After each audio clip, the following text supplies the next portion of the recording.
चैत्र नवरात्रि में 9 दिन माता का भोग। चैत्र नवरात्र में 9 दिनों तक माँ दुर्गा को लगाएं ये दिव्य भोग, मिलेगा व्रत का पूरा फल। इस साल चैत्र नवरात्र की शुरुआत 30 मार्च से हो रही है। नवरात्र का पहला दिन माँ दुर्गा के प्रथम स्वरूप माँ शैलपुत्री की पूजा के लिए समर्पित है। ऐसा कहते हैं कि नवरात्र के दौरान अगर माता रानी की विधिवत पूजा की जाए तो जीवन के सभी कष्टों को दूर किया जा सकता है। वहीं माँ के कुछ प्रिय भोग जिन्हें जरूर अर्पित करना चाहिए। चैत्र नवरात्र के दौरान साधक पूरी श्रद्धा भाव से व्रत रखते हैं और माँ दुर्गा के 9 रूपों की पूजा अर्चना करते हैं। व्रत का पूर्ण फल प्राप्त करने के लिए माँ दुर्गा को प्रसन्न करना अत्यंत महत्वपूर्ण है। शास्त्रों में माँ दुर्गा को विभिन्न प्रकार के भोग अर्पित करने का विधान है। चैत्र नवरात्र के 9 दिनों में माँ के 9 रूपों को कौन कौन से दिव्य भोग लगाए जा सकते हैं, जो इस प्रकार हैं। माँ दुर्गा को लगाएं ये भोग। पहला दिन माँ शैलपुत्री। नवरात्र के पहले दिन माँ शैलपुत्री की पूजा की जाती है। इन्हें गाय के घी से बने व्यंजन अर्पित करना शुभ माना जाता है। आप माँ को शुद्ध घी और चीनी से बनी पंजीरी या ऋतु फल अर्पित कर सकते हैं। दूसरा दिन माँ ब्रह्मचारिणी। दूसरे दिन माँ ब्रह्मचारिणी की आराधना की जाती है।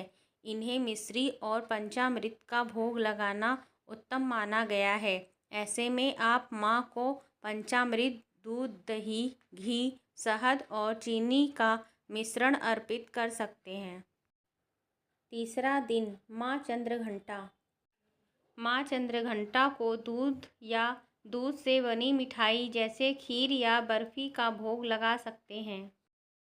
चौथा दिन माँ कुष्मांडा।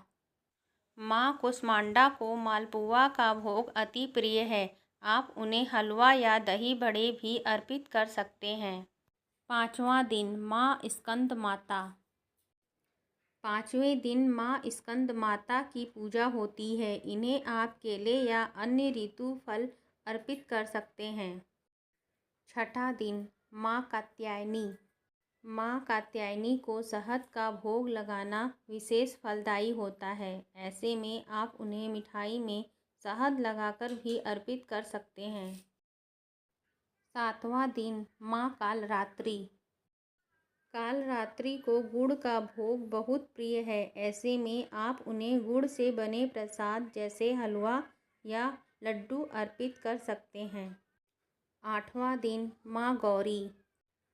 अष्टमी के दिन माँ गौरी की पूजा की जाती है। इन्हें नारियल या नारियल से बनी मिठाई का भोग लगाना शुभ माना जाता है। इस दिन कन्या का पूजन भी विशेष महत्व है और कन्याओं को भोजन कराया जाता है। नौवां दिन माँ सिद्धिदात्री।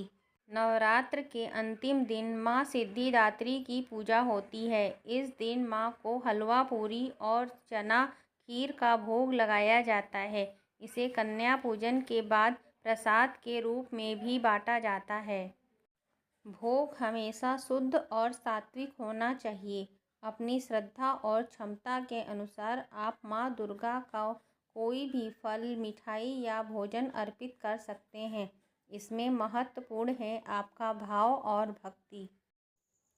इन दिव्य भोगों को अर्पित करके आप माँ दुर्गा की कृपा प्राप्त कर सकते हैं और अपने व्रत का पूर्ण फल पा सकते हैं। ऐसा कहा जाता है कि चैत्र नवरात्र 2025 में माँ दुर्गा की आराधना करने से जीवन में सुख, समृद्धि और शांति बनी रहती है।